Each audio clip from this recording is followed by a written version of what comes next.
With a sixth MLS Cup secured, I have two words for Galaxy supporters. Dream big. Has the bidding for Juan Soto become too rich for even the Dodgers' blood, and UCF has moved on from their pursuit of USC's Lincoln Riley? Good morning. I'm James. This is your daily dose of sports and snark for the greatest sports city in the world, Los Angeles. This is the Faithful Angelenos Morning Report. And by the way, it is LA's 14th World Championship since 2009. The second title, if you will, that LA has received at the expense of New York City in barely over a month. So please, guys, enjoy your cross-country flight back on Spirit Airlines. It is December 8th, 2024. Welcome to the Sanctum Sanctorum of LA Sports. And it's also Sunday, and I'm sorry, Lord, I'm hungover. I was hungover when I left Dignity Health Sports Park, I swear. But we also added a new subscriber to the Angeleno Familia yesterday, so thank you for getting in on the ground floor. We're going to do our best to keep you informed, and if you like being in the know about LA sports, clickety-clack the like button. Clickety-clack the subscribe button. There's a notification bell. Hit that. It'll let you know when we drop new content. Sharing is caring. Let people know we exist, and by all means, comment. Before we go through the news and notes, though, look at the scoreboard. Galaxy 2, New York Red Bulls 1. The Galaxy's return to prominence ripples across Major League Soccer like a thunderbolt. One season after finishing 13th in the Western Conference, they hoist their sixth MLS Cup. Easily the most in the league, and they did it by scoring 18 goals in the playoffs. Also the most in league history. Joseph Paintsil and Dejan Joveljic score. We will talk a lot about the Galaxy in just a minute. Kings 4, Minnesota 1. Trevor Moore scored twice. Ever since the Kings got embarrassed in San Jose, they have won their last 5 games. USC 85, Washington 61. The Trojans snapped a 3-game losing streak. Desmond Claude led the Trojans with 20 points. Meanwhile, today, Buffalo is at the Rams at 125. The Rams are a game out of first place in the NFC West, but the Bills are the second best team in the entire AFC. This is going to be a huge test for the Rams offensive line, finally healthy, mostly cohesive. The Chargers are at Kansas City, playing the Kansas City Swifties over at 5:20. Junior Colson, a linebacker, was activated to play today. Portland is at the Lakers at 6:30. The Lakers are on a 3-game losing skid. Houston is at the Clippers at 6. The LA Times reports there is still not a timeline for Kawhi Leonard to return. I'm sure you're shocked to hear that. And UCLA is at 12th ranked Oregon at 3. But let's get to the news. Dream big. It's not just some goofy, positive thinking Tony Robbins trope, right? Those were the 2 words that kept popping into my head as I drove home. And let's be real, when you're in LA, you have a lot of time in the car to think. I would even argue that dreaming big is actually something that even during the down decade of Chris Klein's leadership, the Galaxy were still dreaming big. It was just dreaming big in a different way, right? The problem with Chris Klein's dreams was that those dreams were not about roster building. They were about things like, oh, let's have these galas with World Cup committees, and let's elevate LA on the world stage. Never mind the fact that our team isn't worth elevating on the world stage. That was a huge problem. It showed on the pitch. So the problem with thinking globally, if you don't mind, is it's really difficult to think about the globe when your house is burning down behind you. You can't let your own neighborhood burn. That was the problem with Klein's deity complex. That's not needed for soccer in America because MLS isn't going anywhere. It was a foolish mission for an entire decade for Chris Klein to not focus on the team instead setting his sights on World Cups and all this other mess. A league official once joked that the Galaxy were always one transfer window away from being a title contender again. They just needed to know what the hell they were doing. Because LA already was on the map in the international soccer community. Well, now the Galaxy know what they're doing. They are dreaming big with the proper target. The best team possible. With Klein out and only needing one transfer window, Will Kuntz built a team to Greg Vanney's specs. Deep, mostly young, very skilled, and don't blink or you'll miss them fast. When Ricky Puig's knee exploded last week, I can honestly tell you I wasn't particularly worried. Because despite him being their biggest name, we knew they had midfield depth. Other years, the big name on the Galaxy goes down, the team falls to pieces like a Boeing airliner. We saw this last year when Chicharito went down with a knee problem. So I'm driving home after enjoying myself immensely, and what this team reminded me a lot of were two of the most dominant teams in league history. Not how does this team match with Galaxy teams of past. No. How does this team remind me of the two most dominant in recent years? Toronto FC and Atlanta United. Both teams had a golden opportunity to build a dynasty, and yet they both imploded. They were ambitious. So for the future, the question the Galaxy have to answer is how to make this team sustainable. Toronto, for example, they kept their core together, but the core was kind of old and it withered. Atlanta, meanwhile, had worldwide ambitions as well. They sell off a player or two, but they couldn't find suitable replacements, and they let their manager go to the Mexican national team. That meant there was a fissure in the front office. They were not in sync. So the Galaxy can, in fact, usher in a second golden age.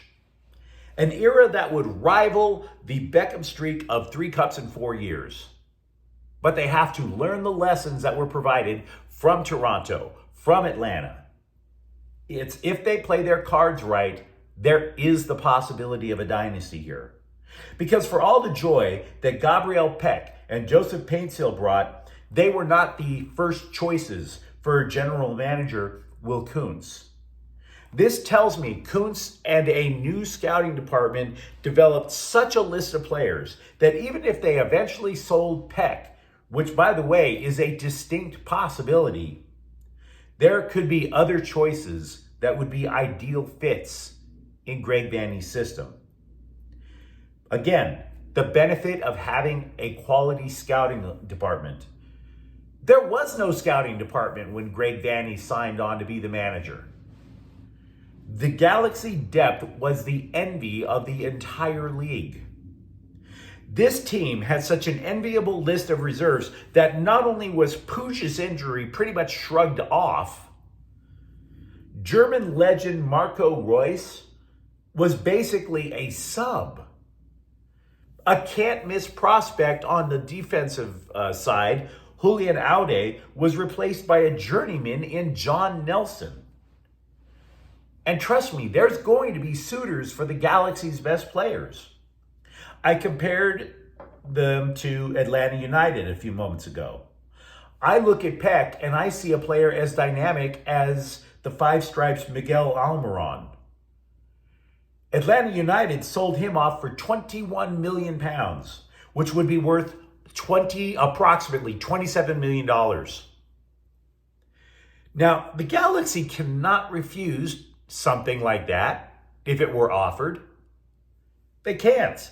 That's $9 million more than their current payroll, for Pete's sakes. You'd pay off the rest of the team by selling off one guy. Of course you'd do that. Only United whiffed on replacing Almiron. And the front office also could never find a manager that jibed as well as the one that went off to the Mexican national team. And unfortunately, the gentleman's name is fading from memory at the moment.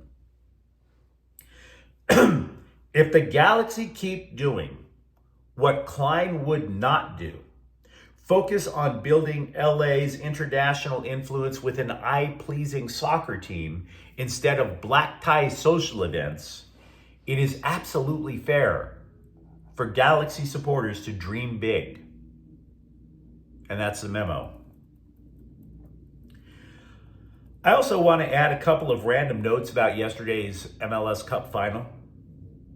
I've read tons of accounts on the game, as many as I could find. And no, I do not believe for one moment that New York Red Bulls controlled most of the game.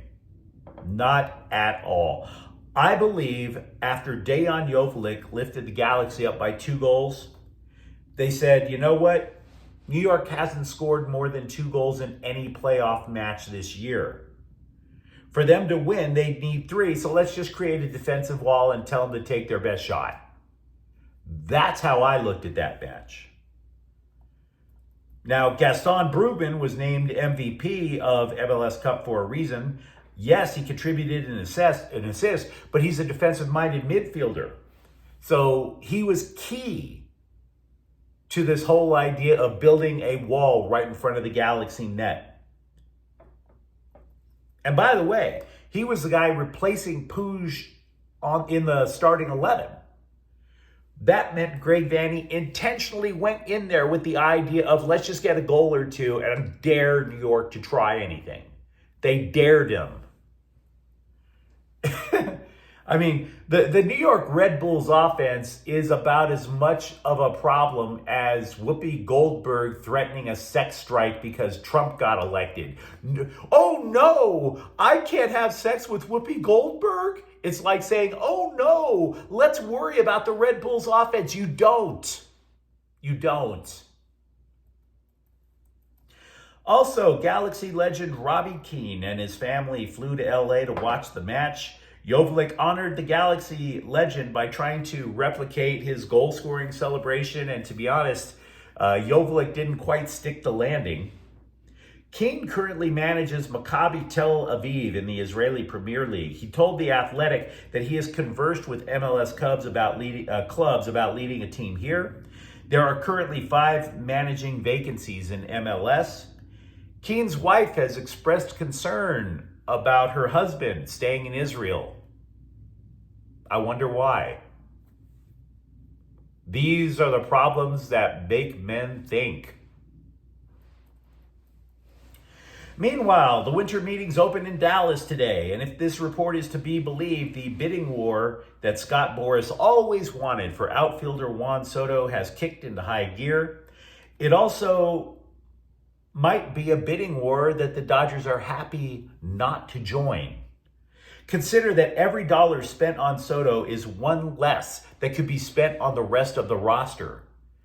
In other words, the Dodgers are like, go ahead, guys.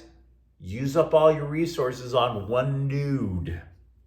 The New York Post is reporting the Yankees and Mets have each gone as high as $730 million. $730 million. Also, by the way, as the winter meetings start, we can cross 2 names off of the idiot scribe rumor board. Oh, the Dodgers are interested in all these guys. It's a sure thing. Well, Willy Adames is going to slum Francisco. And Tyler O'Neill has reportedly agreed to terms with Baltimore. Tell you guys all the time, the Dodgers, that whole cliche about playing 4D chess, yeah. Meanwhile, the scribes, I don't even know if they can master 52 pickup while the Dodgers are playing their 4D chess. USC football has lost defensive end Sam Green to the transfer portal. The dude posted 15 tackles last year, which was nice and all. But USC didn't create much pressure on opposing quarterbacks, so I think they're going to be cool with just rebuilding the whole D-line. And last week, it was reported that Central Florida tried to gauge Lincoln Riley's interest in downgrading his resume. Instead, now that they're pretty sure Riley's not coming, they have rehired Scott Frost. You might remember Frost did good work with the Knights. When UCF calls itself the national champions of 2017, it's because Frost led them to a 13-0 record. He tried to replicate that in Nebraska and totally stepped on a rake. This assessment might be a bit out of date, but Eric Musselman was asked after USC lost on Wednesday, USC basketball. He was asked for an assessment of a team that he had to create damn near overnight. And Musselman, without using these words, said that this was pretty much the risk when you try to rebuild a team by renting a vacation house. Musselman conceded, quote, "I don't know how many Big Ten games we're going to win. There's probably going to be other nights that we play really well, and whether we can walk away with the win or not, I don't know in year one," unquote. I would say that that makes sense. I would also say that that's a little concerning because the guy came in with a reputation for being a quick turnaround specialist. New cornerback Emmanuel Forbes will not play for the Rams today. They want to make sure he's comfortable in the new defense. The former first-round pick was cut by Washington at the start of the week. Defensive coordinator Chris Shula said, quote, "We loved him coming out. Raheem Morris and Aubrey Pleasant watched his tape, and they loved what they saw in the SEC. He had a ton of ball production, and you can see how smooth and comfortable he is catching the ball," unquote. Darius Williams and Kobe Durant will remain the starters when they play Buffalo today.